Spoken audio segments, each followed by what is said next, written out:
All right, coming back just to show how everything came out on the frames for the mounting of the battery and the amplifiers. Okay, with the battery one, let's start with this one. Like I said, this angle right here holds the battery tray, and this one's hooked up to the actual angle. Focus here. This one's hooked up to the actual angle that's self-tapped to the actual car. So I put that battery angle hold down directly to that to get more support on the little battery, because it is a little heavy. But it came out really stiff, man. Look, I'm gonna show y'all. I'm gonna move this back and forth, and the whole car's gonna move. I don't know if you could see that, but it's real stiff, man. Like, it's built just right, man. I'm real happy with it. Well, anyways, the battery is gonna go on this little tray. They put it in there to show y'all. Oh, it's backwards. Let's put it with the little excess coming out, the little logo. So it goes in like that. Okay. And then the hold down is right here. This is the hold down for the battery. So it goes in like that. Got the little nut that goes for it. Boom. That's permanent. It ain't going nowhere. It ain't gonna pop out of there. Okay, once I bolt it down really nice and tight, it ain't gonna go nowhere. That's it for that bad boy. And then the 1000 is right here.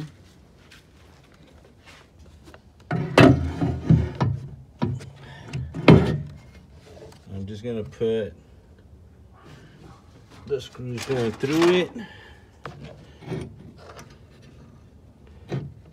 Just to hold it down.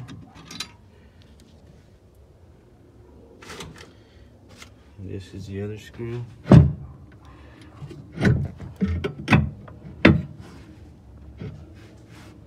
Sorry, YouTube. Just trying to mount it on there. There's that. So there's that amplifier. Perfect clearance in between there. It ain't gonna arc out. Nothing's gonna happen. And then the 2500 is gonna go on top. Okay. 2500 getting mounted.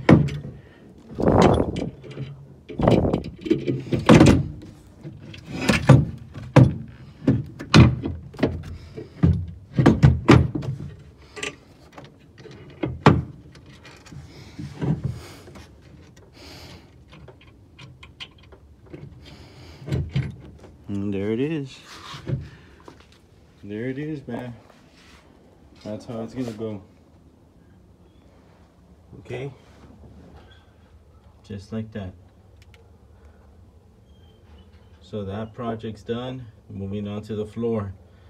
I know I was gonna do the floor this weekend, but man, fabrication like this takes a minute, man, to do. But that's what's next. The floor's next. I wanted to do all this fabrication first because I didn't want to damage up the floor once it's all done. You know, having to take these things out, in and out. It's gonna damage up scratch up the floor after I paint it and whatnot. So that's why I did all the fabrication first. It's like that I do all the painting last. So that's what I accomplished today. All right, YouTube. Okay, now I'm finally done with the air ride setup. This is the way I mounted it up to the piece of plywood that I cut out.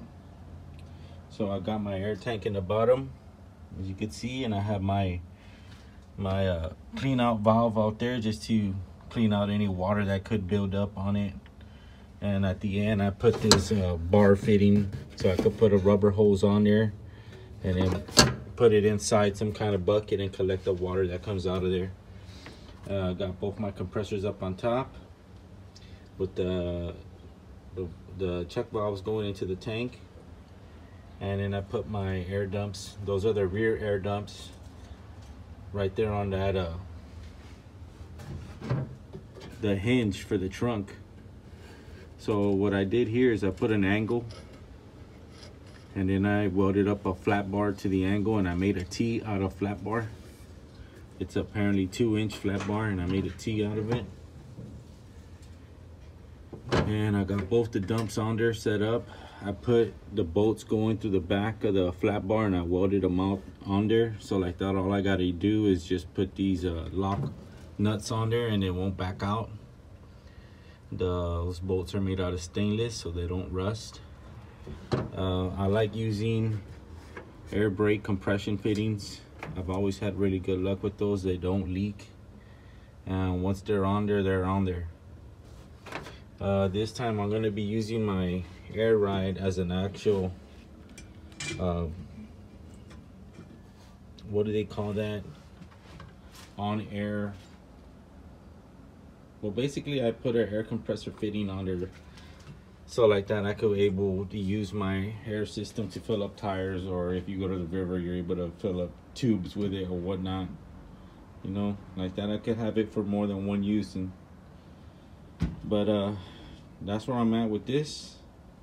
Now I'm gonna move on to the trunk, actually start washing it right now, and then getting it ready for paint.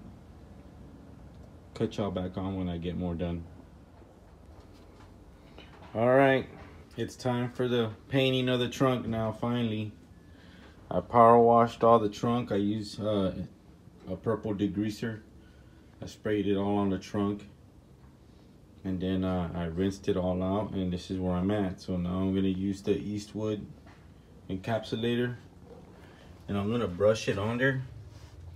Basically, you just get your paintbrush. You could spray this stuff too, but I didn't want to cover up the whole car just to spray this. So it goes on pretty thick, man.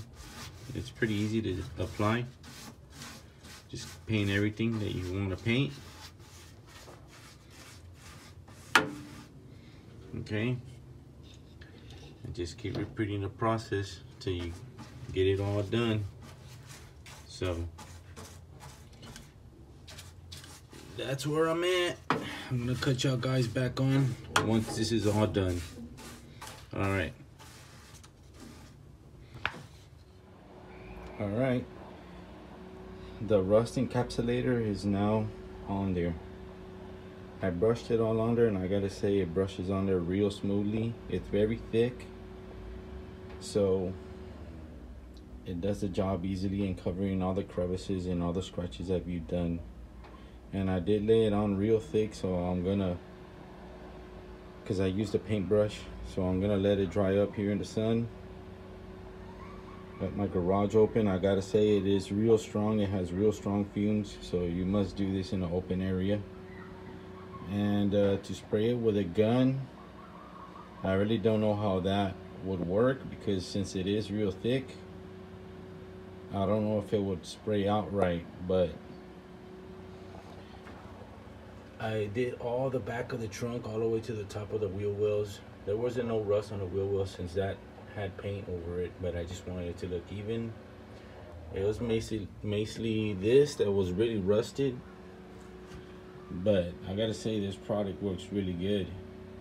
I was gonna do all the quarters, but you're not gonna see none of that, because that's gonna be, you know, this is just for the purpose of what it's made for, to encapsulate rust, and that's gonna get the kill matte sound deadening. So I was like, if I start doing all this paint, you know, I think it's a waste of time and a waste of product, because you're not gonna see none of this stuff.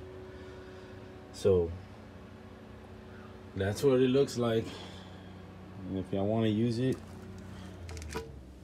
that's it.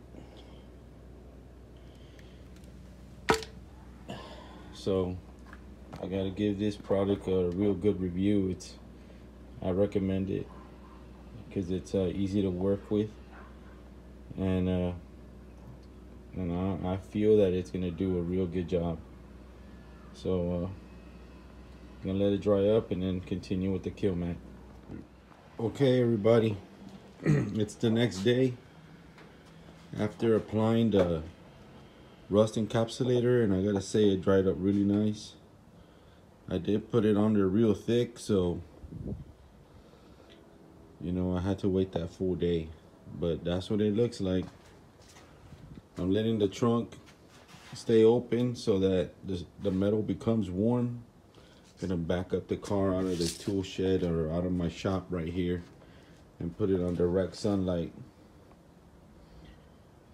because it's been cold. We got all the kill mat, some of it laying down right there on the concrete so it could warm it up, because that thing's stiff right now since it's been so cold. I just wanted to make it as sticky as possible so when I lay it down, I know it's gonna have a good bond. I plan on doing all the trunk inside the quarter panels too, both sides, and try to do as much as I can of the floor. I got another extra box there. I want to do all this side too, where the lights are. I want to cover all this up nice and clean too, to give it as much as sound deadening that I can, and you know, so it could prevent all that rattling. But I think I might have to do the gas tank too, maybe the top of it. Well, catch y'all back on when I get more done. Okay, everybody, the kill mat's on. I did as best as possible to wrap everything as clean as I could. I did all the wheel wells all the way to the back. I did the back of where the seat reclines, the rear seat, and I also did the top. And I mean, I did it as clean as possible. I ran out of kill mat. I still need to do the quarter panels. That's as far as I got there. And I want to do this one too. And then I also want to do the rear deck back here, the top. Even if I did do it through the bottom, I want it through the top too, just to make it a little bit more sturdier and from that vibrating. But I think I'm still gonna have to go underneath the car and put something in between the gas tank and the floor, because I can hear it. Like it's right. I mean, this got better. The floor got better. It got a lot, how to say it, dense with the mat on there. But the tank's probably touching touching steel to steel, so it's making that vibration. That's one of the things I want to avoid. But that's where it's at, man.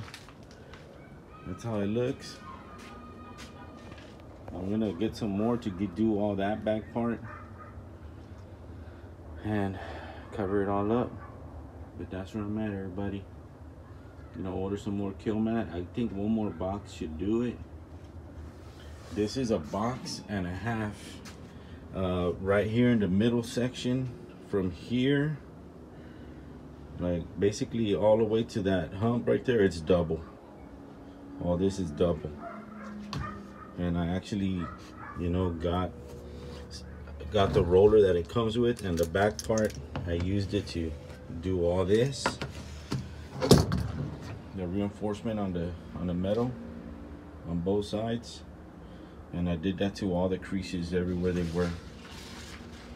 But that's where I'm at, everybody.